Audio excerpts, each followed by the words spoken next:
नमस्कार दोस्तों, welcome to our podcast business की बातें। बिज़नेस की बातें में हम बात करेंगे डिफरेंट डिफरेंट बिजनेसेस के फाउंडर्स से, उनकी सक्सेस स्टोरीज़ के बारे में, उनकी जर्नी के बारे में और उन्होंने कैसे अपने बिज़नेस को खड़ा किया है। आज के इस एपिसोड में हम बात करेंगे आर्किटेक्ट अनुराग अग्रवाल जी से। अनुराग अग्रवाल जी ने कई बिल्डिंग्स में बड़ी-बड़ी बिल्डिंग्स को खड़ा करने में सहयोग दिया है। इनकी company Woods Builders PB Constructions में है। हम आज से ये भी समझेंगे कि पीबी कंस्ट्रक्शंस होता क्या है, कैसे ये योगदान दे रहा है भारत की कंस्ट्रक्शंस की जर्नी में। So let's welcome architect Anurag Agarwal ji. Thank you Anurag ji coming to our office and joining this podcast business की बातें। Thank you.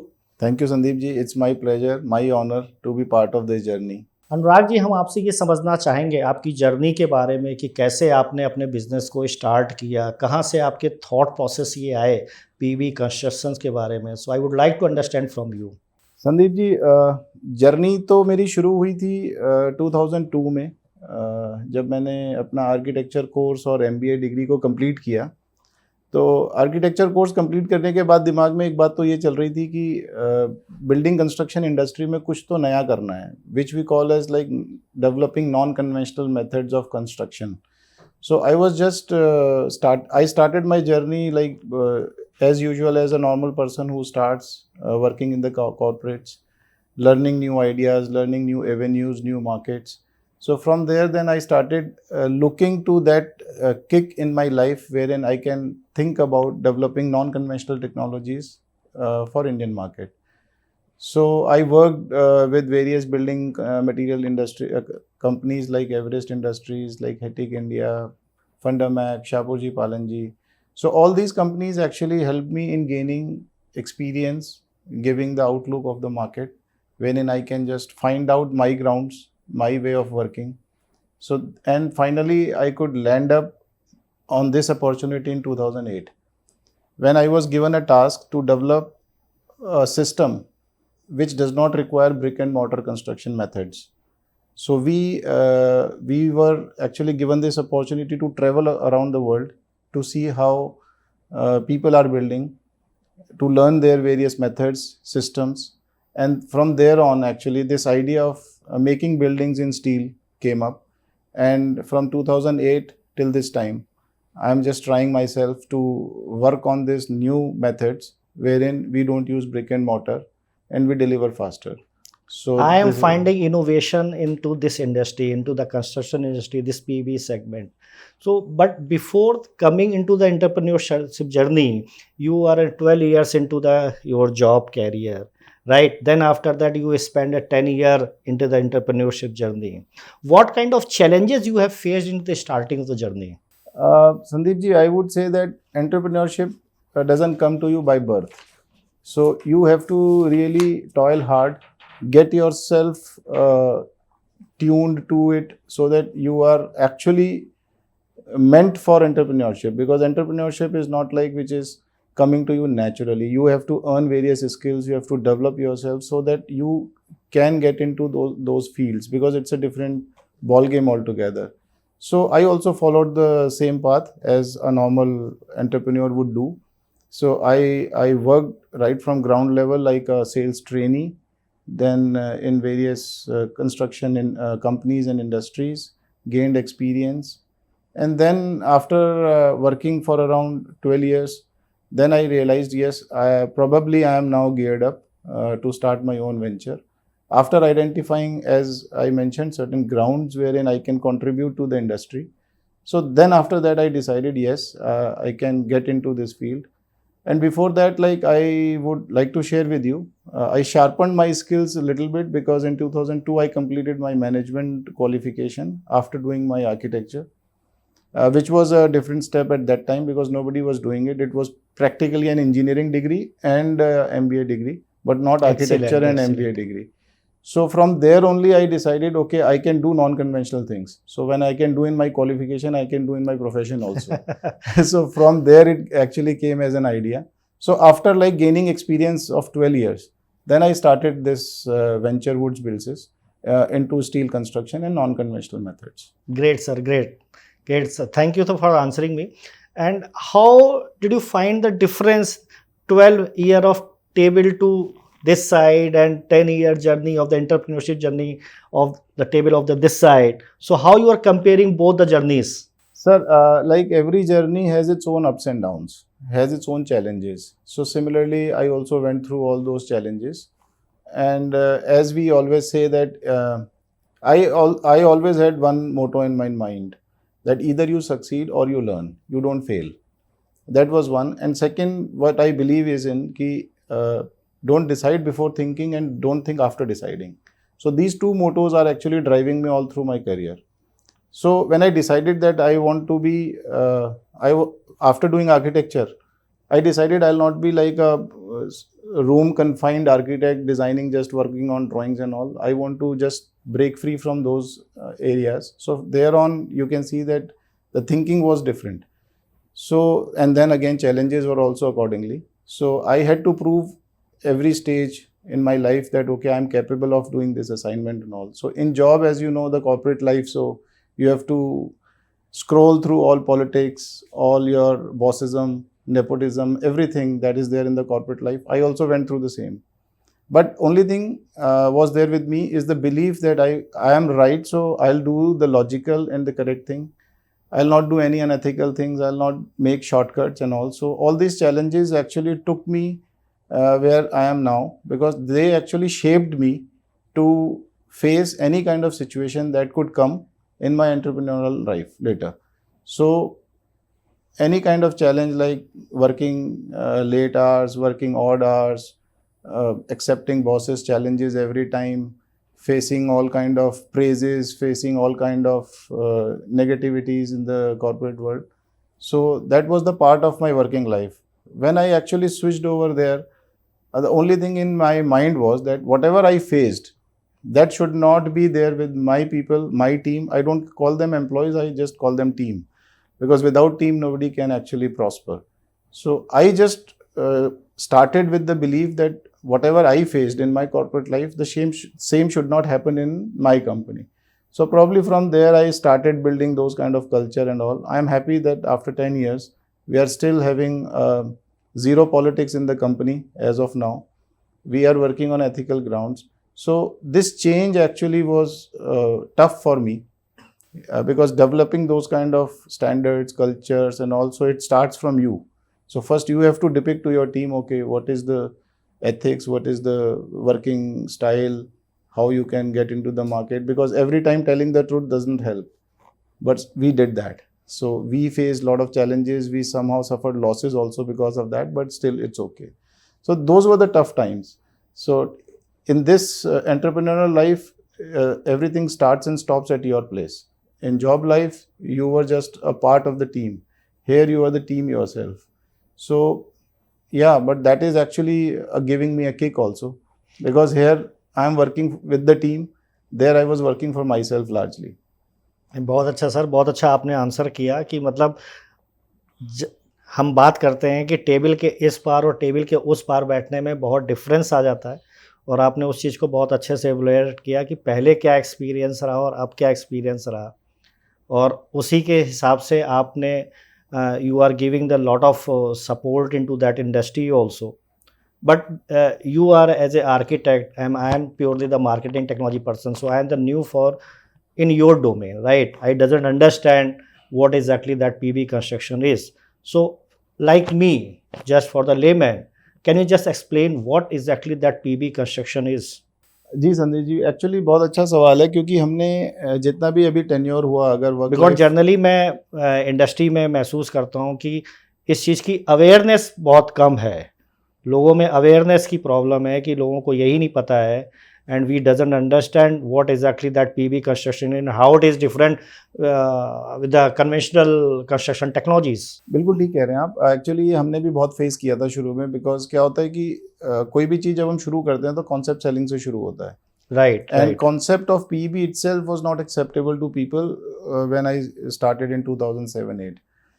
तो वो एक बहुत बड़ा चैलेंज होता है. तो PEB अब जैसे एक शॉर्ट फॉर्म जिसको हम प्री इंजीनियर्ड बिल्डिंग बोलते हैं, इट्स बेसिकली अगर हम इसको वैसे समझें तो ये एक बिल्डिंग बनाने का एक और तरीका ही है, जहाँ पे कि हम नॉर्मल ब्रिक मॉर्टर ब्रिक्स या कंक्रीट यूज़ नहीं करते, हम लोग स्टील के कंपोनेंट्स ही यूज़ करते हैं। तो स्टील को यूज़ करते हुए कैसे हम बिल्डिंग को पूरा बना सकते हैं और उस उतनी ही लाइफ उसे दे सकते हैं, उतनी ही स्टेबिलिटी दे सकते हैं, उतनी ही स्ट्रेंथ दे सकते हैं जितना एक आदमी कंक्रीट में सोचता है। तो ये एक कंस्ट्रक्शन करने का एक नया तरीका है जो काफ़ी टाइम से अब चल भी रहा है, अब काफ़ी प्रेवलेंट है, people are accepting it also. तो उस तरीके का है। तो कंक्रीट और इसमें जो मेजर फ़र्क है वो ये है कि आपके जितने भी बिल्डिंग कंपोनेंट बनते हैं, जिनको हम कॉलम, बीम, स्लैब्स का नाम देते हैं, वॉल्स हो गई, वो सारा जो है उसका जगह जो ले ली है वो स्टील ने ले ली है प्री इंजीनियर्ड बिल्डिंग के अंदर। सो वो एक माध्यम बन जाता है कंस्ट्रक्शन को करने का। आपकी कंपनी, जितना मैं जानता हूँ, आपकी वुड्स बिल्डर्स को लगभग मेरे ख्याल से 10 साल हो चुके हैं।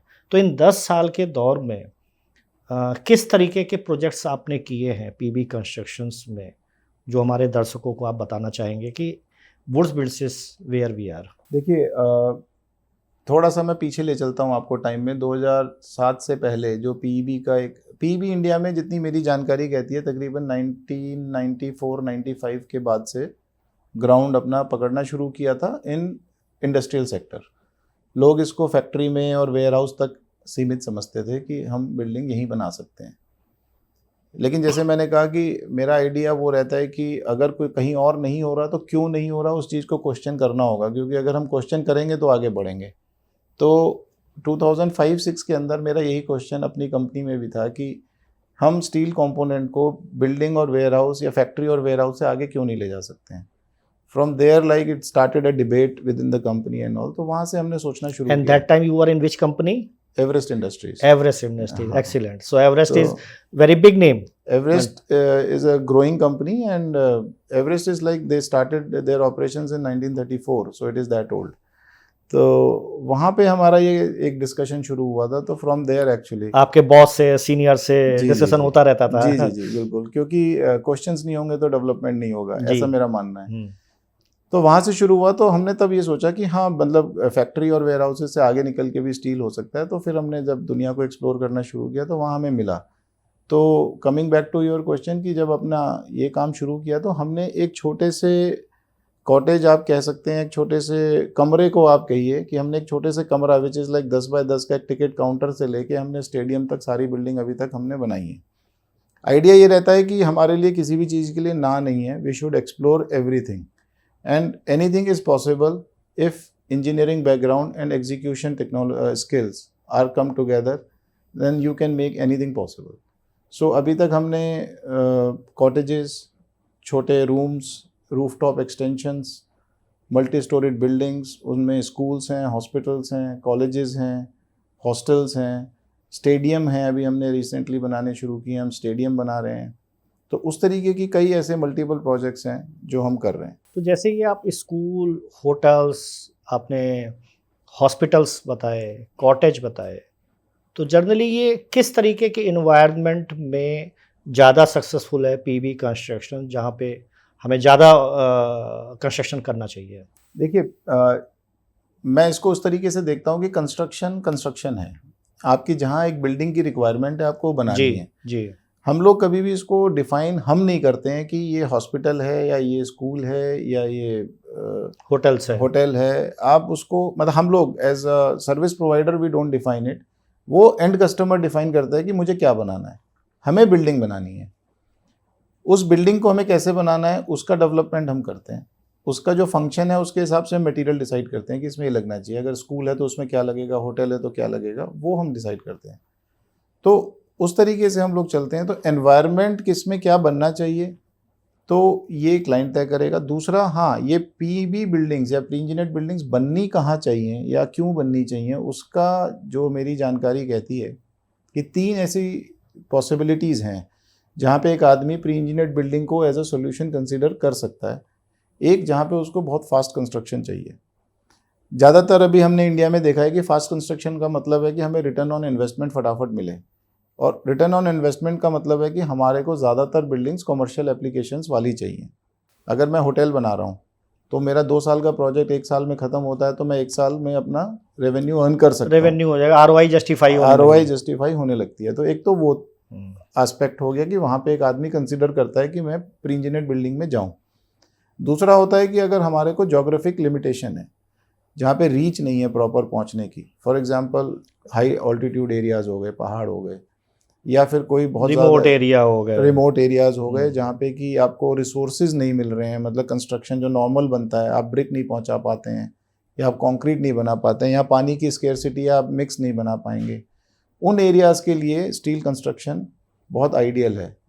तीसरा होता है कि जब हमारे को कोई भी लाइट वेट सिस्टम डेवलप करना है, जैसे कि कोई पुरानी बिल्डिंग है जिसके ऊपर अब हमें एक फ्लोर और एक्सटेंड करना है, नॉर्मल बिल्डिंग वो लोड नहीं ले पाएगी, तो क्योंकि ये सिस्टम बहुत लाइट वेट होता है तो हम इसको वहाँ पे एक वर्टिकल एक्सपेंशन क्रिएट करके एक एडिशनल स्पेस दे सकते हैं।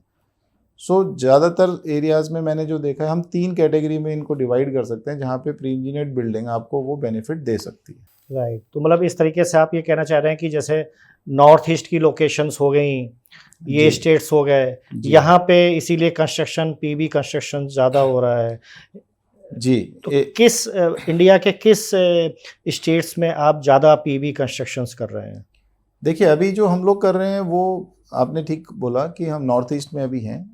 हमने अभी तक अरुणाचल, मणिपुर, नागालैंड, मिज़ोरम, आसाम, इन एरियाज़ में जो थोड़े से हाई ऑल्टीट्यूड एरियाज़ की तरफ हैं, सिक्किम, वहाँ पे काम किए हैं। फिर प्लेन एरियाज़ में जैसे झारखंड, दिल्ली, यहाँ पे पूरा काम, गुजरात, यहाँ सारा काम हुआ है, राजस्थान, पंजाब तक। उसके बाद और फिर इधर वाले हिल्स में चले गए हैं तो हिमाचल, उत्तराखंड, यहाँ सब हमने काम किया है। हर जगह का रीजन अलग है, हर जगह की टोपोग्राफी डिफरेंट है, चैलेंजेस डिफरेंट हैं। लेकिन पीवी सिस्टम का एक बेनिफिट यही है कि आपके पास कंपोनेंट ऑफ साइट मैन्युफैक्चरिंग होता है, ऑन साइट नहीं होता है, तो ऑन साइट आपको उतने रिसोर्सेज ज़रूरत नहीं है।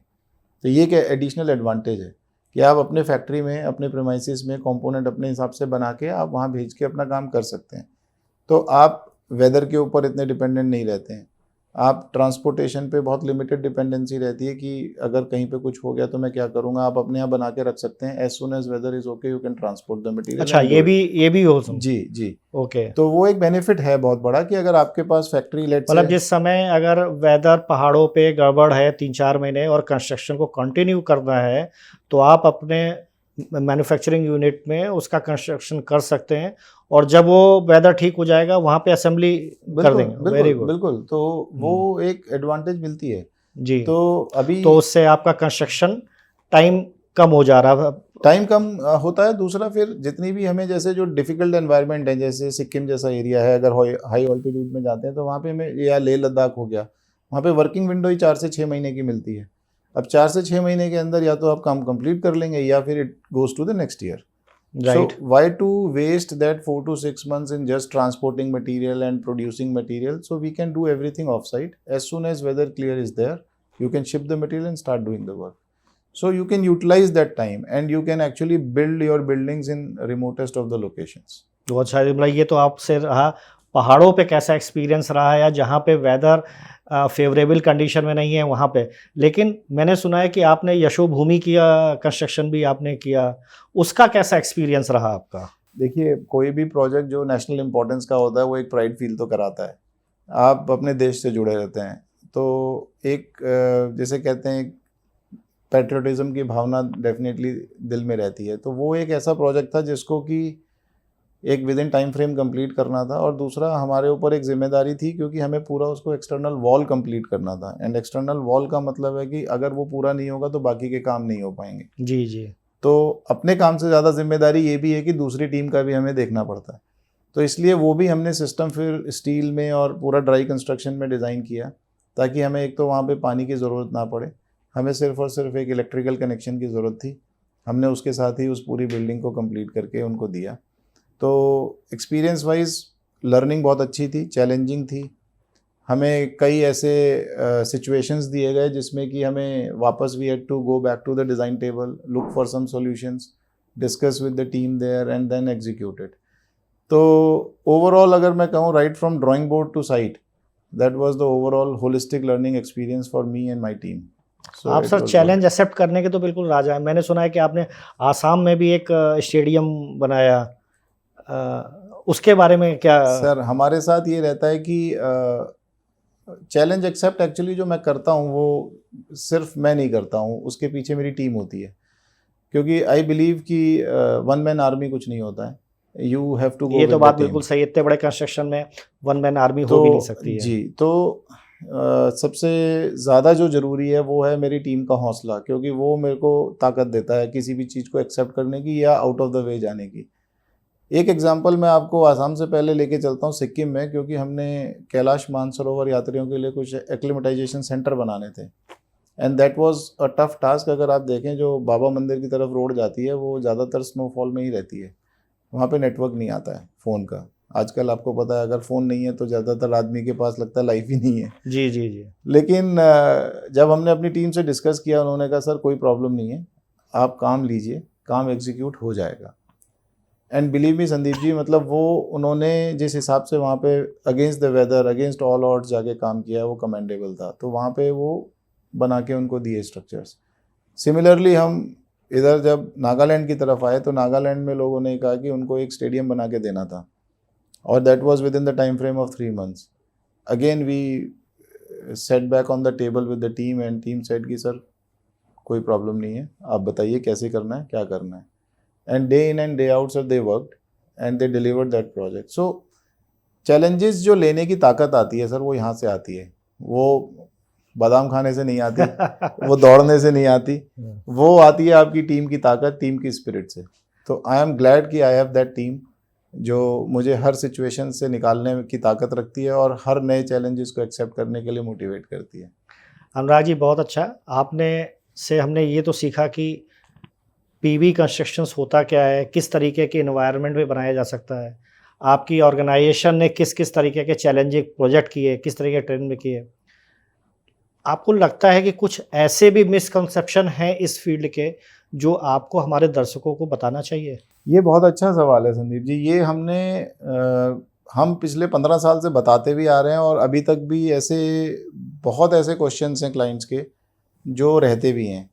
इसमें मिसकंसेप्शन तो नहीं कहूँगा, मैं ये कहूँगा कि जो क्वेश्चंस क्लाइंट के दिमाग में आते हैं वो ठीक है। देखिए क्लाइंट कभी गलत नहीं होते, उन लोगों को क्वेश्चन पूछने का अधिकार है।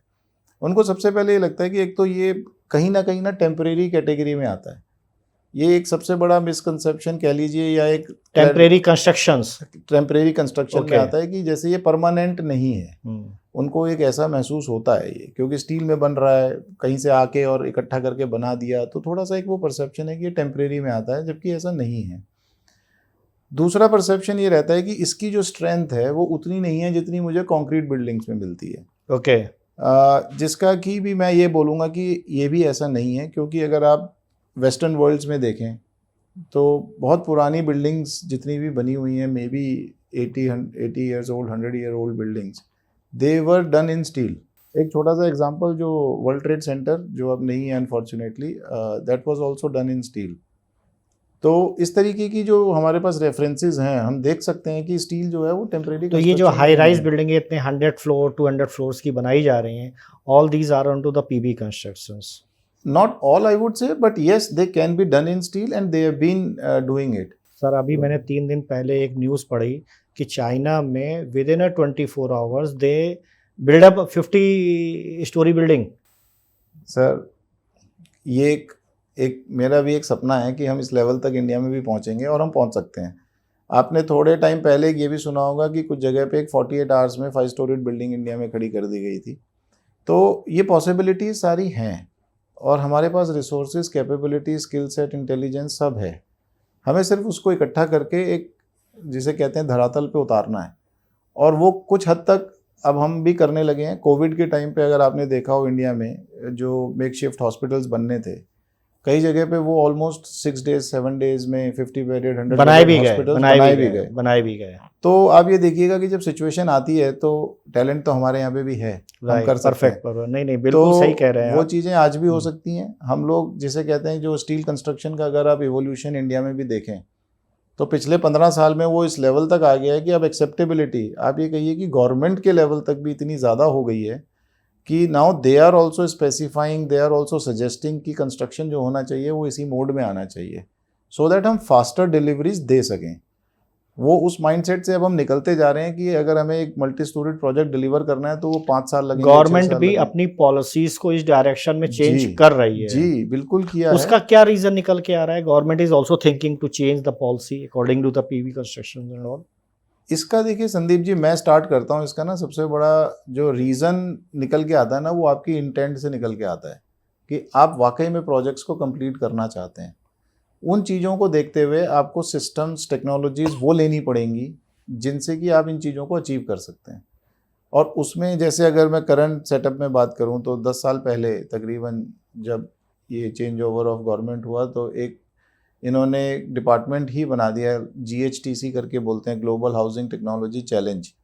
उसमें इन्होंने नई टेक्नोलॉजीज़ को बढ़ावा देने के लिए कुछ टेक्नोलॉजीज़ आइडेंटिफाई करके ट्राई एंड टेस्ट करके लिस्ट किया कि हम लोग कंस्ट्रक्शन करेंगे तो इन टेक्नोलॉजीज़ में कर सकते हैं। अब उन टेक्नोलॉजीज़ का फ़ायदा, एंड उसमें लार्जली जो है वो स्टील बिल्डिंग सिस्टम्स थे और कुछ उन्होंने 3-4 और आइडेंटिफाई किया जिनसे हम फटाफट कंस्ट्रक्ट कर सकते हैं। तो ये एक बहुत बड़ा मूव था कि गवर्नमेंट का। हमने ओवरऑल ट्रेंड ये देखा है कि अगर कोई भी नया कॉन्सेप्ट आता है मार्केट में तो वो सबसे पहले प्राइवेट लेवल पे काम किया जाता है, फिर उसको प्रूव होते हुए देख के गवर्नमेंट एक्सेप्ट करती है। स्टील बिल्डिंग में रिवर्स था, गवर्नमेंट पहले गवर्नमेंट ने इनिशिएटिव ले रही है जी, बहुत बढ़िया। उन्होंने एग्जीक्यूट किए। एंड एक्चुअली जब इस लेवल पे काम होता है ना तो players like us also get motivated कि हाँ, हम बड़े स्तर के प्रोजेक्ट भी कर सकते हैं, क्योंकि स्केल करने के लिए किसी भी चीज़ को उसकी क्षमता जो है वो गवर्नमेंट से ज़्यादा किसी में नहीं है। Government can be the biggest client of any country. अभी जैसे हमने समझा सर कि जैसे आप ये कह रहे हैं कि ग्लोबली इंटरनेशनल अदर कंट्रीज़ में हम 24 घंटे, 1 हफ्ते, 2 हफ्ते में बिल्डिंग, बड़ी बड़ी बिल्ड बना रहे हैं। हम लोग ने कोविड समय भी आपसे समझा कि कोविड समय में ऐसे किया। So currently where we are standing in comparison to other European countries, US और the other globally where we are standing into the PV construction and all? PV construction में सर अगर मैं ये बात कहूँ कि कंस्ट्रक्शन में अभी हम कहाँ तक पहुँचे हैं तो अभी हम बहुत पीछे हैं, अभी बहुत पीछे हैं, बहुत आगे कुछ बढ़ना है, करना है। क्योंकि जैसे मैंने आपको कहा कि एक माइंडसेट है जो धीरे धीरे चेंज हो रहा है, क्योंकि किसी भी चीज़ को एक रेवोल्यूशनरी लेवल पे आने के लिए थोड़ा समय लगता है, क्योंकि एक पर्टिकुलर माइंडसेट को निकलना है फिर दूसरे को डेवलप होना है, तो उसमें टाइम लगता है। I am not complaining about कि हम टाइम ज़्यादा क्यों ले रहे हैं, इट्स ओके, बिकॉज क्या होता है कि इतना बड़ा देश है, इतने वेरिड थॉट्स हैं, तो उन सब चीज़ों को, चैलेंजेस को आगे लेते हुए आने में थोड़ा वक्त लगेगा। लेकिन हाँ, it is going faster. Maybe in next 10 years or so, you will see a sea change in the adaptability and adoption of this system into the construction industry. कि आपको ज़्यादातर अब चीज़ें जो हैं स्टील में बनती हुई दिखेंगी। Government is doing very good. They are rolling out projects using this system technology. They have started specifying. They have approved this system in their books, जिसको हम उनके schedule of rates एक इनकी बुक निकलती है, जिसके अंदर ये होता है कि अगर एक गवर्नमेंट किसी डिपार्टमेंट ने उसके अंदर आपकी टेक्नोलॉजी को डाल दिया है तो any department, government department in any of the state can directly use that technology. They don't have to do fact check again. तो यहाँ तक अभी गवर्नमेंट्स ने जो है वो सपोर्ट किए हैं। गवर्नमेंट का यहाँ पे जो सपोर्ट हुआ वो पॉलिसी से रिलेटेड हुआ, जिसका कि बिजनेस एंगल पे या आगे की सस्टेनेबिलिटी कंस्ट्रक्शंस पे काफ़ी इम्पैक्ट पड़ने लगा। अभी जो पीछे हमने देखा कि पिछले 1 हफ्ते पहले GST में भी काफ़ी चेंजेस किए गए हैं, जो सीमेंट में 28% से 18% किया गया। सो हाउ यू फील कि this will be the impact this entire the construction industry and how it is impacting the PV construction industry? उसमें सर ऐसा है कि कंस्ट्रक्शन इंडस्ट्री में डेफिनेटली इम्पैक्ट आएगा, उसमें थोड़ा सा बूस्ट मिलेगा, क्योंकि सीमेंट में जैसे कम हुआ है, जो मेरी जानकारी कहती है कुछ टाइल्स वगैरह में भी हमने 28 से 18 पे आए हैं, तो ये इम्पैक्ट डेफिनेटली कंस्ट्रक्शन इंडस्ट्री को बूस्ट करेगा। लार्जली अगर स्टील पे देखें तो स्टील पे वो इम्पैक्ट इतना नहीं है in terms of price, but yes as the industry booms तो definitely every sector they start going up. तो मुझे ऐसा लगता है कि कंस्ट्रक्शन इंडस्ट्री में काफ़ी अच्छा एक बूम आना चाहिए, जो चल भी रहा है, it is on upward trend और आगे भी और आएगा। हाँ, विद सच पॉलिसीज़ एंड कुछ और अगर गवर्नमेंट अपने जैसे जो चेंजेस करती रहती हैं, बिल्डिंग्स जो हैं इन सिस्टम्स में बनाने के लिए पुश करती रहती हैं, इन सब चीज़ों को देख के अगर हम देखेंगे तो जो मिला जुला असर होगा वो इस इंडस्ट्री को काफ़ी ऊपर ले जा सकता है इंडिया में। लेकिन जैसे हमने देखा कि जो सीमेंट में इतना डाउन आया 28 से 18%, और उसका इनडायरेक्टली इम्पैक्ट पूरे ओवरऑल इंफ्रा इंडस्ट्री में आ रहा है, राइट। पीबी कंस्ट्रक्शन को जनरली या तो गवर्नमेंट बिल्डिंग्स में यूज़ किया जा रहा है या कॉमर्शियल बिल्डिंग्स पे भी होता है। Do you feel in a near future it will come into the residential buildings also? मैं भी चाहता हूँ कि सर ये रेजिडेंशियल बिल्डिंग तक आए। अभी क्या है कि कमर्शियल बिल्डिंग गवर्नमेंट नहीं प्राइवेट में भी आ रहा है, कमर्शियल बिल्डिंग्स में यूज़ हो रही है ये सिस्टम, क्योंकि स्लोली एंड स्टेडली इंडिविजुअल्स जो प्राइवेट प्लेयर्स हैं they are also realizing the importance of time and the fastness and accuracy of this system. तो वो बिल्कुल उसको रियलाइज़ करते हुए ले रहे हैं। अभी जो है रेजिडेंशियल सेक्टर में इतना अभी तक ये टेक्नोलॉजी पहुंच नहीं पाई है। अगेन उसके जो है कई रीजंस हैं। एंड यूज़र जो है अभी तक शायद फुल्ली कन्विंस्ड नहीं है कि हाँ ये मेरा घर इससे बनने लायक है, जबकि बाहर इसी से घर बन रहे हैं। मतलब कई ऐसे जो अपने लोग हैं जो बाहर रहते हैं, वो हो सकता है इसी टाइप के घर में रहते भी हैं, बट वो ठीक है, बैक इन इंडिया यहाँ पे आने के लिए अभी उन चीज़ों को टाइम लगेगा। But yes definitely it is going to come. जैसे मैंने कहा कि अगले जो 10 साल हैं वो बिल्कुल देखने वाले हैं, और आई एम होपफुल कि अगले 10 सालों तक हम ये देखेंगे। हो सकता है रेजिडेंशियल तक वो लेवल आ जाए। जी, शायद मैं अपना जो 5-7 साल के बाद अगर कोई अपार्टमेंट खरीदूं तो वो स्टील में ही बना हुआ हो। अच्छा जी, वेरी गुड। अच्छा, जैसे अगर एज ए लेमन लैंग्वेज में, लेमन पर्सन अगर मैं समझना चाहूँ कि मेरा एक 200-250 गज का प्लॉट है, right, and if I wanted to build that construction on the conventional cement concrete, और if we want to build the PB, so कहाँ पे प्लस माइनस है in terms of the commercials, in terms of the timeline, in terms of the stability of that building? तो as a normal person I wanted to understand कि अगर कल को जब ये रेजिडेंशियल में आए तो ये हाउ इट कैन इम्पैक्ट। देखिए अभी जो हमारे यहाँ पे सबसे बड़ा डिसीजन मेकिंग फैक्टर है ना, वो प्राइस पॉइंट है। और प्राइस पॉइंट में अभी कंप्लीट स्टील बिल्डिंग कंक्रीट को टक्कर नहीं देता है, अगर हम मटेरियल टू मटेरियल प्राइस को कंपेयर करें। अगर आप टाइम वैल्यू ऑफ मनी और इन सब चीज़ों में जाते हैं और रिटर्न ऑन इन्वेस्टमेंट और फ्यूचरिस्टिक अप्रोच में, जैसे कि आपका स्टील जो है, steel like it is an investment. अगर आप in future if you want to change anything और if you want to reconstruct your building, तो steel will pay you the price at least. So if you compare these things, reusability है, आप चाहे उसको steel को cell of भी कर सकते हैं, स्क्रैप, मतलब it will give you some value. If you think holistically, then this becomes cheaper, but yes, it is not the fact right now. Fact is that only material to material and present price is compared. So in that sense, steel is little bit on higher side than concrete. That's how people are little reluctant from price point of view. If I'll see the percentage wise, so what do you feel, लगभग कितना percent? आप मान के चलिए तकरीबन 15 से 17% के आसपास का फर्क पड़ता है प्राइस पे। बहुत ज़्यादा नहीं है, अब नहीं रहा, धीरे धीरे, क्योंकि क्या होता है कि जो सिविल कंस्ट्रक्शन है उसकी भी कॉस्ट इंक्रीज होती जा रही है, क्योंकि आपके जैसे स्टील है या सीमेंट है या, बट अगर कंपैरेटिवली डिलीवरी टाइमलाइन देखूं तो बहुत कम हो जा रही है। डिलीवरी टाइमलाइन बहुत कम होता है सर। वी कैन, मतलब this steel building can be delivered in almost 50% of the time जो उसमें होता है। तभी जैसे शुरू में हम जब डिस्कस कर रहे थे, मैंने बताया कि 3 ही एस्पेक्ट हैं। अगर किसी को जल्दी चाहिए, यानी कि टाइम इज़ द क्राइटेरिया, या लोकेशन इज़ द क्राइटेरिया, या फिर वेट इज़ द क्राइटेरिया। इन तीनों में से अगर किसी के लिए एक प्रायोरिटी है, तब जाके आप इस स्टील बिल्डिंग को कंसिडर जनरली करते हैं।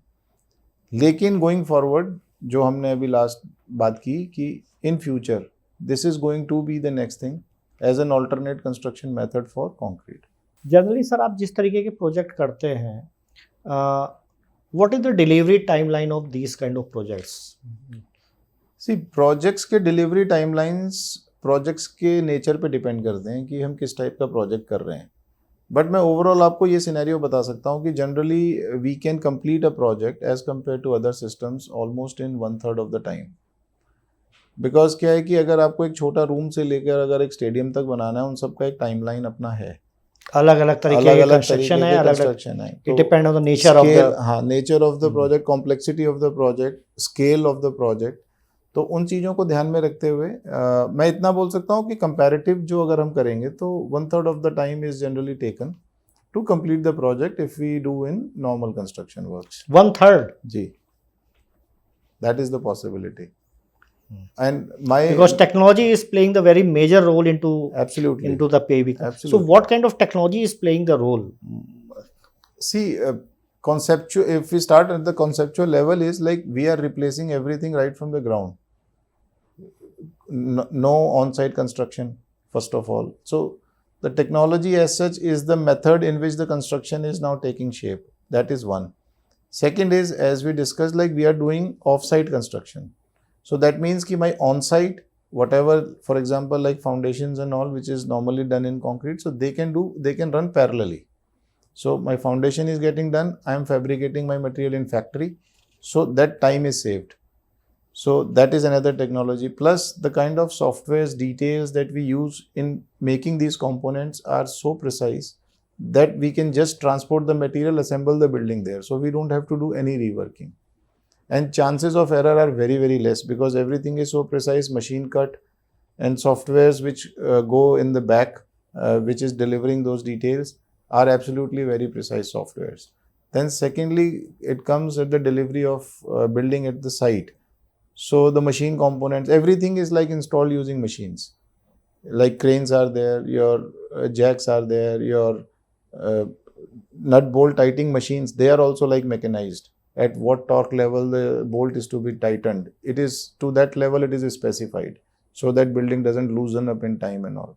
So those kind of technologies which are coming, then lines and levels and all these equipments which are there, which are general equipments, so those are being used to erect the building at site, so that margin of error is very, very less. So we can do the precise engineering, and that's how we can reduce the time. When we are casting slabs, we are not using shutterings. So when I am casting my slab, I am not dependent till the 2 weeks or 3 weeks of time till I remove the shuttering, I do the work below. Okay. I cast the slab today and tomorrow I am starting You my can work remove. below. No, we don't remove the shuttering. Okay. In Not this case, required. not required. So that's how like we save on time. And quality wise, it is not compromised anywhere. So that's how the technology comes into picture, how we can redefine our methods of construction to make it more fast. So I also heard about this ki PB construction is coming under the green building process, and it is helping to the sustainability also. So how it is? Yeah, that is actually a buzzword today, like sustainable or green building and all. So everyone is like running towards labeling its building as a green building or rating. But yes, that is also the need of the hour.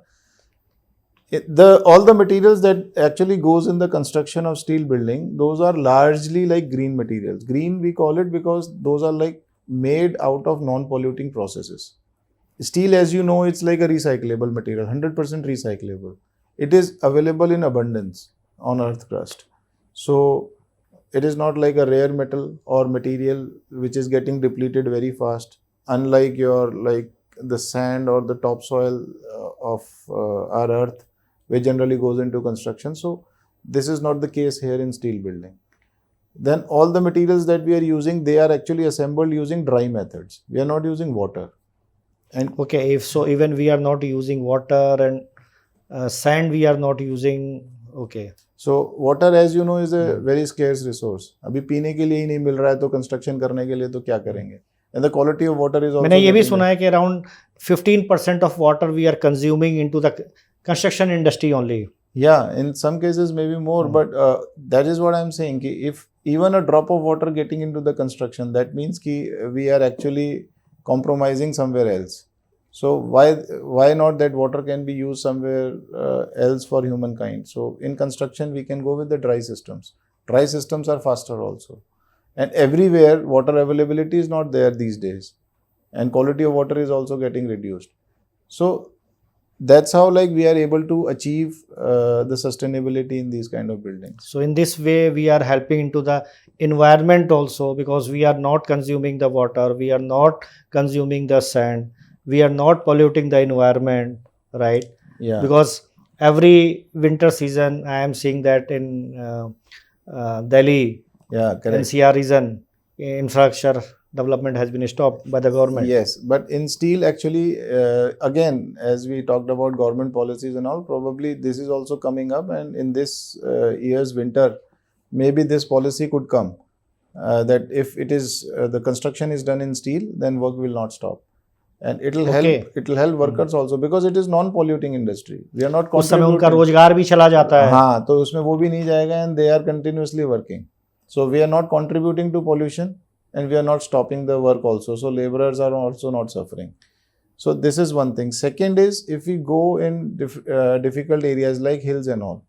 आपने अभी सुना होगा कितना बाढ़ आ गया, landslide हो गया, ये सब हो गया. It is because of ruthless construction happening everywhere.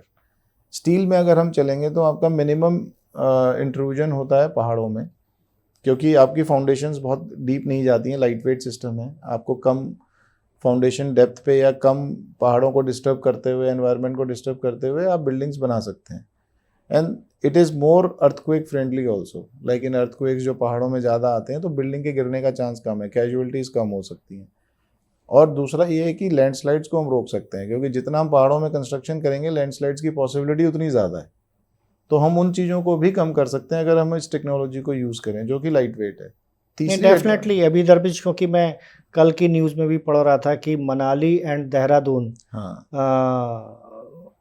एक ब्रिज था, वो पूरी तरीके से डैमेज हो गया. पूरी तरीके से डैमेज हो गया. वो मसूरी पूरा कट ऑफ भी हो गया. ये भी हुआ. चमोली में फिर से अभी बादल फटने की वजह से लैंडस्लाइड शुरू हो गए हैं.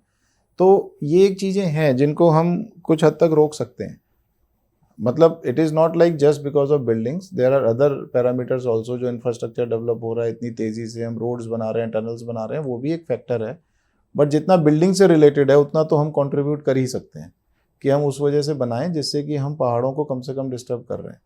तो वो एक स्मॉल स्टेप है.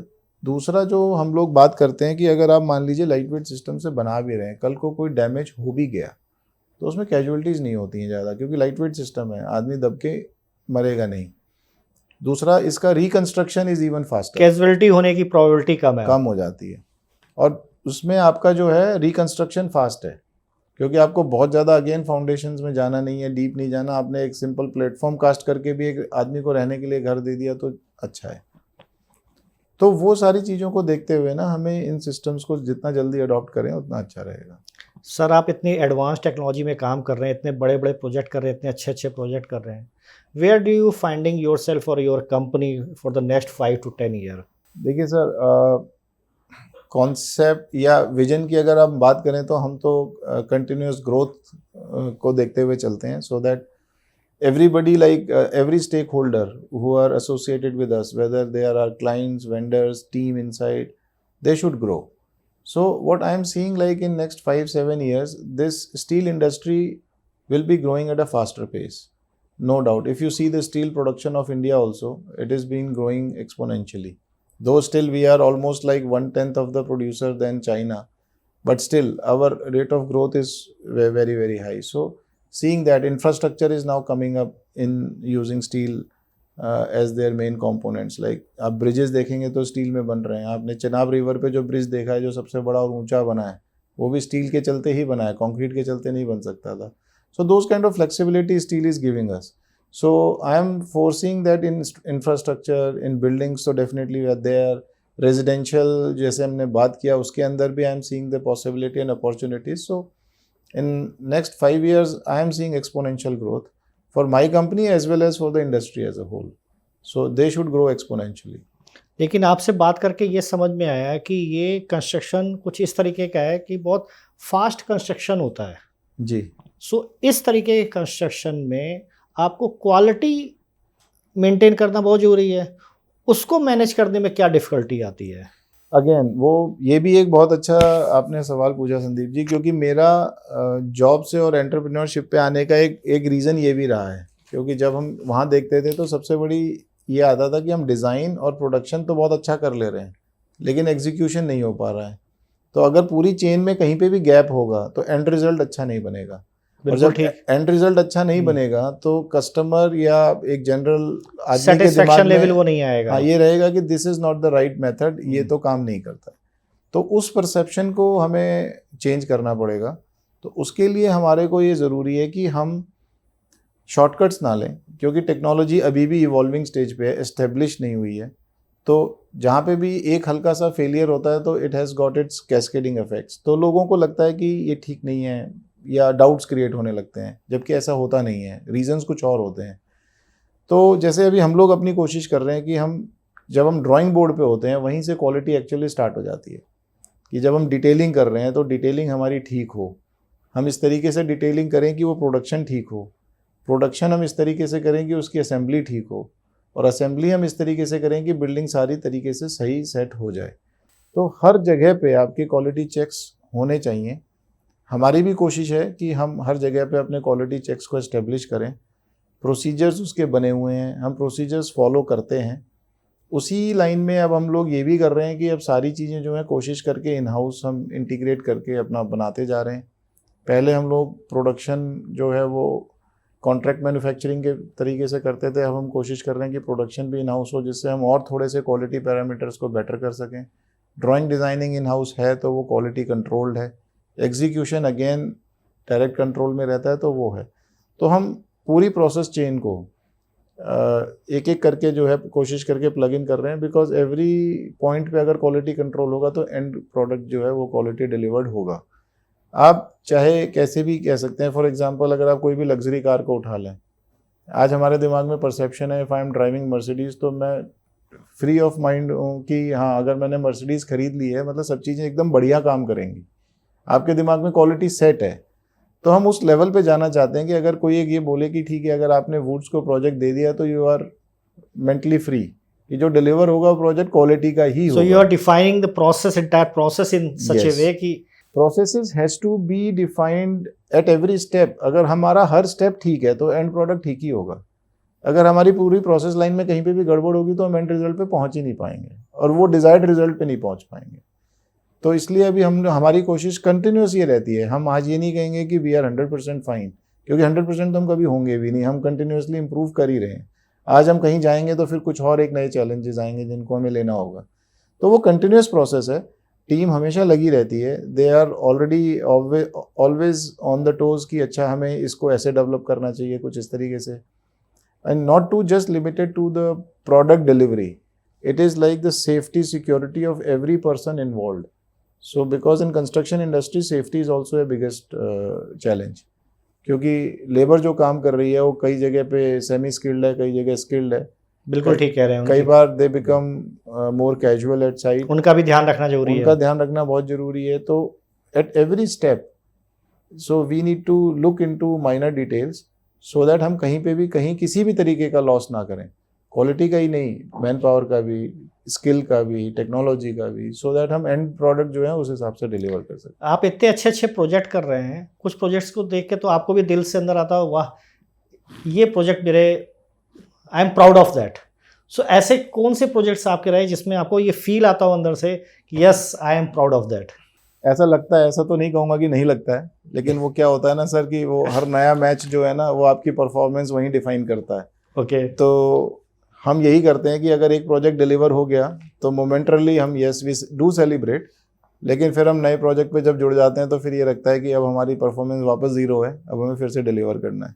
बट येस आपसे मैं शेयर ज़रूर करना चाहूँगा 2 प्रोजेक्ट्स, एक जब मैं जॉब में था, एक जब मैं एंटरप्रेन्योरशिप बिजनेस में अपने हूँ। बिजनेस में अपने काम। क्योंकि वो लीगेसी तो वहीं से कैरी फॉरवर्ड हुई है, इसलिए जो वहाँ कर पाए तो अभी भी कर पाए, तो वो तो डेफिनेटली है। क्योंकि मैं अपने उस माहौल को, उन सीनियर्स को नहीं भूल सकता हूँ जिन्होंने मुझे सिखाया भी है। ठीक है बाकी चीज़ें अपनी जगह हैं, लेकिन उन्होंने सिखाया भी बहुत है। तो एक हमने प्रोजेक्ट, हमारे सामने चैलेंज आया था इन 2011 when I was in job. तो उसमें ये था कि एक कॉलेज बनाना था। स्पेसिफिक डेट्स पे अगर बात करूँ मैं भूलता नहीं हूँ क्योंकि वो बहुत दिल के करीब रहा है। तो 31 जनवरी 2011 night 10:30 order was signed with the condition कि 30th April 2011 building will be delivered, because 1st of July 2011 the session was going to start. This was the challenge given, and we accepted that challenge as usual, like it is in the DNA कि ठीक है challenge है तो करना तो है। तो from 1st February onwards we started। तो हमारे पास approximately 90 days थे और हमें 60,000 स्क्वायर फीट की बिल्डिंग को कंस्ट्रक्ट करना था। 60,000? जी सर। तो ये उस वक्त का एक ऐसा चैलेंज था जिसमें कि we were actually playing against all odds. हमारे फेवर में कोई बहुत अच्छी कंडीशंस नहीं थी, क्योंकि अच्छी खासी मतलब मोटा फेस्टिवल सीज़न भी था, मार्च में होली वगैरह सब रहती है, ये सब भी था। फिर थोड़ा सा गर्मी का मौसम था, तो प्रोडक्टिविटी थोड़ा सा लूज़ होती है। तो इन सब चीज़ों को देखते हुए स्टिल हमने कहा हम करेंगे। And actually with the planning, with the again effort of the team, कोई छुट्टी नहीं, कुछ नहीं, 24 आवर्स वर्किंग, 24 आवर्स को 28 आवर्स कैसे बनाया जाए, और जो सिस्टम हम यूज़ कर रहे हैं उसको और किस तरीके से फटाफट किया जाए, ये सब करते हुए मतलब we finally achieved it. And that And project you have delivered in 90 days. Absolutely we delivered in 90 days, because 1 जुलाई वो कॉलेज स्टार्ट होना ही था। तो वो and we were so proud कि अच्छा हमने हम जो कंप्लीट कर दिया। एंड सेशन स्टार्ट हुआ, बच्चे आके हमारी बिल्डिंग में बैठ के पढ़ रहे हैं। सो that was a proud moment at that time actually. और ये प्रोजेक्ट कहाँ का था सर? ये लखनऊ में हुआ था सर। ये जो एक डेवलपर ग्रुप है अंसल्स, उनको एक कॉलेज बनाना था। उनका AIT अंसल्स इंस्टीट्यूट ऑफ टेक्नोलॉजी के नाम से था। तो वो हमने बना के दिया। And everything went very very well. Finally that project actually went into Limca book of records also. Limca book of record? जी sir. So that was actually a pride moment at that time, because उस वक्त ये technology एकदम initial levels पे थी। क्योंकि जैसे मैंने बताया, पहले PEB को समझते थे कि सिर्फ वो फैक्ट्री और वेयर हाउस ही बन सकते हैं। तब हमने वो कॉलेज बना के दिखाया इस लेवल पे कि ये भी हो सकता है। तो वहाँ से फिर हमारे और एवेन्यूज़ खुले, लोगों को दिखा कि हाँ हम ये कर सकते हैं। तो वहाँ से करते करते सर जब अपना ये वाला शुरू हुआ, तो लास्ट चैलेंज हमें मिला था स्टेडियम बनाने का। ठीक है, बाकी और प्रोजेक्ट्स भी थे, हर एक के अपने चैलेंजेस हैं जो हमने किए। स्टेडियम वाला थोड़ा सा इसलिए और दिल के पास हो जाता है सर। लास्ट ईयर ही हमने कंप्लीट किया। एक तो वो नॉर्मल बिल्डिंग नहीं है, इट्स अ स्टेडियम जहाँ पे कि लोगों ने आना है और वहाँ पे भीड़ ने होना है। दूसरा ये था कि वो नागालैंड में है, और नागालैंड का एक हॉर्नबिल फेस्टिवल होता है। तो वो चैलेंज हमें दिया गया कि Hornbill festival is their cultural festival which is very close to them, जो वहाँ के नेटिव्स हैं। तो और ये हमें प्रोजेक्ट करते करते पता चला कि उस टाइम पे वो उनकी सिल्वर जुबली सेलिब्रेशन थी। तो वो डिलीवर होना ही था, because it was to be inaugurated by CM, और बहुत सारे इंटरनेशनल डिग्निटरीज भी आने थे। तो वहाँ, और एज यू नो नागालैंड पूरा हिली एरिया है, वहाँ पे भी बारिश के टाइम पे लैंडस्लाइड्स बहुत होते हैं। इस साल भी बहुत हुआ है। लेकिन वही था, अगेन टीम वाज देयर। उन्होंने बोला सर डोंट वरी, आप मटेरियल्स भेजिए, हम लोग यहाँ सारा इंस्टॉलेशन करेंगे। डे इन डे आउट उन्होंने भी पूरा किया सर, काम पूरा हो गया। Again that system paid of. जो टेक्नोलॉजी होती है, ठीक है, वहाँ बारिश हो रही थी, फाउंडेशन हो रही थी, हम यहाँ सामान बना रहे थे, सामान जैसे ही बनता चला गया हम भेजते चले गए। प्लानिंग टीम की ऑन बोर्ड ये थी कि कौन सा मटेरियल कब जाना है, क्योंकि वहाँ जाए और लग जाए, खड़ा पड़ा ना रहे। ऐसा ना हो कि ऊपर का मटेरियल पहले चला गया, नीचे का बाद में जा रहा है। और मैंने ये भी सुना इस प्रोजेक्ट में आप लोगों ने बहुत रिकॉर्ड समय में जो यहाँ का ट्रक का ट्रांसपोर्टेशन किया, वो भी बहुत मिनिमम टाइम में किया। बिल्कुल सर, सारी चीज़ें थी, वो मतलब पूरा सप्लाई चेन मैनेजमेंट भी आप लोगों ने बहुत अच्छे से मैनेज किया इसका। बिल्कुल बिल्कुल सर। प्रोसेसेस मैं वही बोल रहा हूँ कि right from drawing board to site everything has to be synchronized. अगर सिंक्रोनाइज नहीं होगा तो कहीं ना कहीं हम फिर फॉल बैक कर जाएंगे। तो वो फॉल्टर नहीं होना है, बस वो है। ठीक है, लेकिन ऐसा नहीं है कि हमारे किसी और प्रोजेक्ट में स्लिपेजेस नहीं हुए हैं, वो भी हुए हैं। लेकिन वो एक लर्निंग प्रोसेस होता है, एक लर्निंग कर्व है कि ठीक है, टीम ने कुछ कहीं गड़बड़ हुई, कुछ कम्युनिकेशन एरर हुए या कुछ फैब्रिकेशन एरर्स हो गए जिनको हमने करेक्ट किया। तो ये सब होता रहता है। मतलब everything is not like goody thing कि ये सब कुछ बहुत अच्छा चलता है, बिकॉज पूरी जो प्रोसेस है वो इतनी बड़ी है कि उसमें कहीं पे भी कुछ भी कभी भी हो सकता है।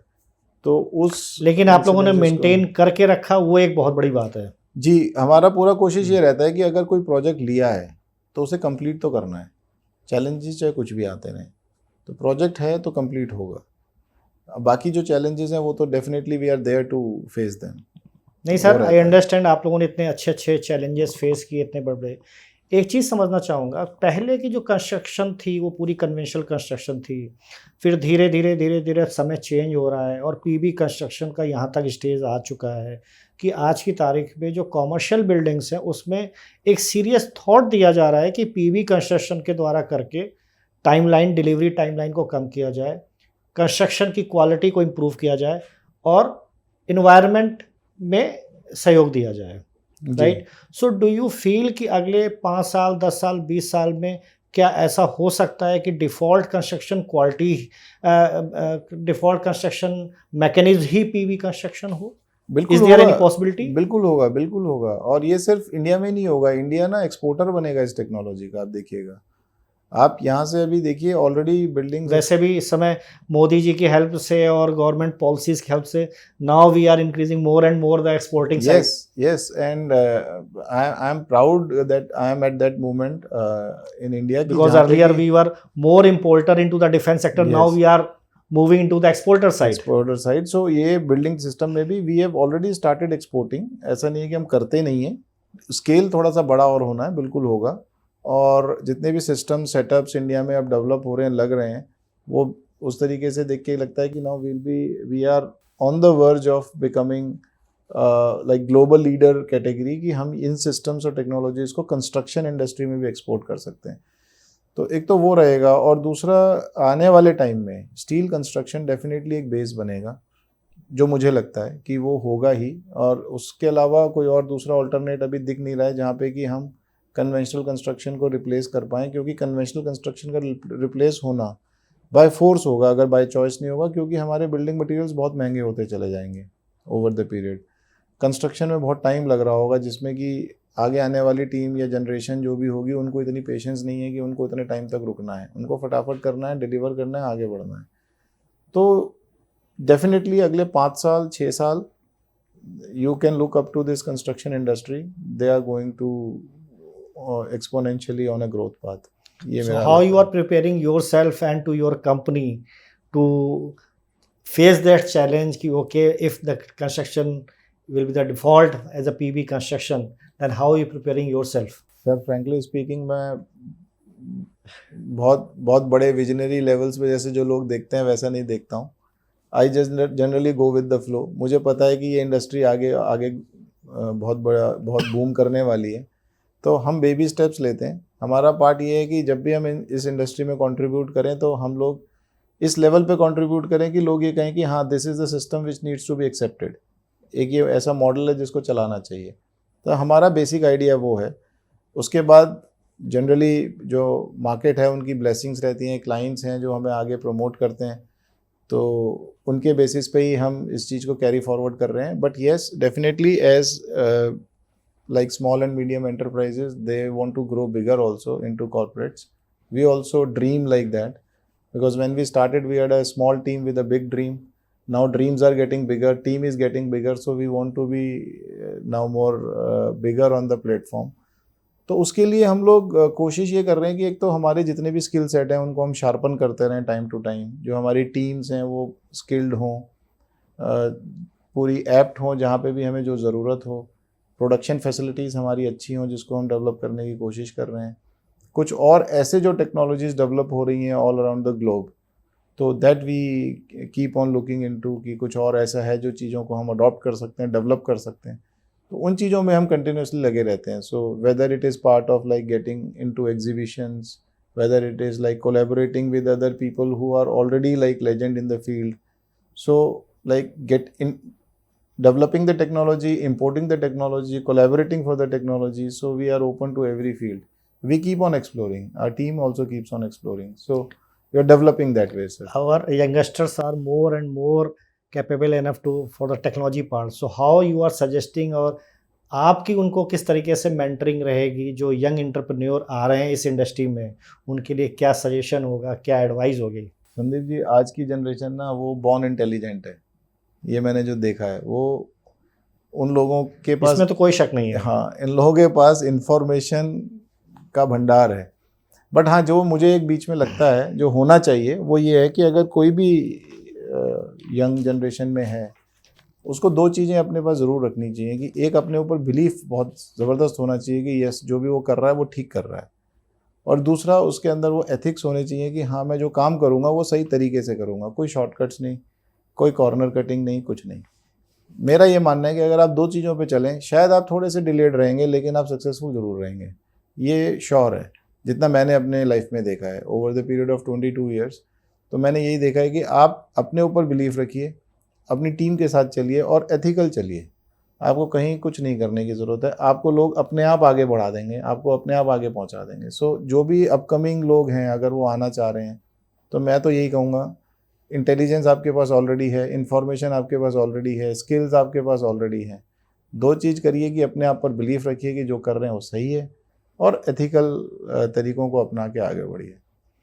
सर आप पहले जॉब में थे, अब बिज़नेस में आए और बिज़नेस में भी स्क्रैच से स्टार्ट करके यहाँ तक आए, तो 100% you have seen lot of ups and downs, right? Yes, How sir. you are keeping yourself motivated? Like that I wanted to learn from you. Sir motivation दोनों तरीके से आता है, इंटरनल और एक्सटर्नल। आपको मैं बता देता हूँ, मेरा बिगेस्ट मोटिवेटर सही में मेरी टीम है और कोई नहीं है। क्योंकि जब वो लोग आके ये कहते हैं कि सर हमें ऐसा करना है, तब ये लगता है कि हाँ ये करना चाहिए। And actually it works backwards. मैं आपको सही बताऊँ, ऐसा नहीं है कि मैं यहाँ पे आपको बोल रहा हूँ, मेरे ऑफिस में भी आप कभी आइए, आपको यही फीलिंग आएगी। हमारा हमेशा एक टीम डिस्कशन ही चल रहा होता है, हमेशा लोग रिस्पॉन्सिबिलिटी लेने को तैयार हैं। और जब आपके पास ऐसी टीम होगी जो रिस्पॉन्सिबिलिटी लेने को तैयार हो, तो आपको एक और कहीं से इंटरनल मोटिवेशन की और कोई ज़रूरत ही नहीं है। आपको हमेशा लगता है कि ठीक है, जब टीम साथ में खड़ी है तो फिर आपको कोई प्रॉब्लम ही नहीं है आगे। जैसे अगर हम अपनी कोई फैमिली सिचुएशन में फंसे हों, अगर हमारे फैमिली मेम्बर साथ में खड़े हों, तो आपको लगता है ठीक है निकल ही जाएंगे, कोई प्रॉब्लम नहीं। Same is the case with me in my professional life. तो जो टीम का सपोर्ट रहता है, that keeps me driving all the time. कभी भी अगर कुछ चीज़ नहीं हो रही है तो उनका यही रहता है, none of my team members है कि सर ये नहीं हो सकता, इसमें दिक्कत है। वो कहता है सर हो जाएगा, आप आगे बढ़िए। सर इतने अच्छे बंदे लाते कहाँ से हो? सर वो मैं कुछ नहीं कह सकता सर, वो बंदे अपने आप ही आते हैं, वही अपना काम करते हैं सर। इसमें मेरा कोई बहुत बड़ा योगदान नहीं है। हाँ, मेरा इतना रहता है कि सर सबको साथ रखना है मुझे। मेरा अपना काम ये रहता है कि सब जो हैं उनकी रिक्वायरमेंट्स, नीड्स वो पूरी होती रहनी चाहिए। मैं उस पर ध्यान ज़रूर रखता हूँ। तो वो जब तक चलता रहता है और वो मुझे मोटिवेट रखते हुए चलते हैं कि सर अब ये करना है, अब ये करना है। So we have got a system in which it is like an open door policy. Anybody can come with their ideas, thoughts, complaints, anything. It is like कि अगर किसी के दिमाग में कुछ भी आया हो, we don't judge that person कि ये ऐसा क्यों बोल रहा है, वैसा क्यों बोल रहा है। Everybody is free. तो हमारे यहाँ पे कम्युनिकेशन बहुत फ्री है। तो हम कोशिश ये कर रहे हैं कि कम्युनिकेशन जो है वो मिस कम्युनिकेशन में ना जाए, कम्युनिकेशन फ्री रहे। तो उससे जो है बहुत अच्छे आइडियाज़ आते हैं, थॉट्स आते हैं, which motivates team also, which motivates me also, sir. So that is the only source of motivation. Anurag ji एक क्वेश्चन है मेरा आपसे, समझना चाहता हूँ कि अगर आप कंस्ट्रक्शन फील्ड में नहीं होते हैं, इंफ्रा में नहीं होते हैं, तो किस डायरेक्शन में होते हैं? कह नहीं सकता सर, लेकिन अब तो ये सोचना भी मुश्किल होता है कि हाँ मतलब कंस्ट्रक्शन अब तो ये हो गया है कि डीएनए यही लाइफ है, डीएनए का पार्ट हो गया है। लेकिन हाँ अदरवाइज अगर मैं अपनी ओरिजिनल उसकी बात करूँ तो मैं कहीं ना कहीं डिफेंस फोर्सेस का पार्ट बनता, क्योंकि मेरे अंदर एक वो थोड़ा सा था कि मुझे अगर और कहीं नहीं तो डिफेंस फोर्सेस में जाना है। मेरा फर्स्ट एक्चुअली जिसे कहते हैं first love was air force, but somehow I could not get into it. Otherwise मैं कहीं ना कहीं अगर और कहीं नहीं जाता तो मैं किसी भी तरीके से अपनी आर्म्ड फोर्सेस के साथ अटैच हो जाता, चाहे कहीं से भी होता। तो मेरा वो रहता, अगर कहीं और नहीं होता तो मैं कहीं ना कहीं आर्म्ड फोर्सेस में रहता। बहुत अच्छा अनुराग जी, बहुत कुछ सीखने का मौका मिला आपसे, बहुत कुछ समझने का मौका मिला। और सबसे इम्पॉर्टेंट बात ये है कि जो पीबी कंस्ट्रक्शन इंडस्ट्री है उसको समझने का मौका मिला, because lots of myth misconception into the industry. हमारे जैसे जो लेमैन हैं जो इस फील्ड को नहीं समझते हैं, हमें उन्हें कोई कंस्ट्रक्शन कराना है, आज आपने वो भी क्लियर किया कि कैसे कम समय में बड़े कंस्ट्रक्शन किए जा सकते हैं, कैसे जहाँ पे डिफरेंट टेरेन है, एरिया फेवरेबल नहीं है, वेदर फेवरेबल नहीं है, हिल्स एरिया है, वहाँ पे कंस्ट्रक्शन किस तरीके के कंस्ट्रक्शन किया सके, हमारे इन्वायरमेंट फ्रेंडली पीबी कंस्ट्रक्शन कैसे इन्वायरमेंट फ्रेंडली है, पोल्यूशन फ्री हमें कर रहा है, हमने आपसे ये भी सीखा। बहुत बहुत धन्यवाद अनुराग जी, बहुत बहुत। And my wish to woods wishes to lot of wishes to you, और आप अच्छे से अच्छा ग्रो करें, यही हमारी शुभकामनाएं हैं। Thank you, thanks a lot. Thank you Sandeep ji, thank you आपके समय के लिए, थैंक यू सो मच।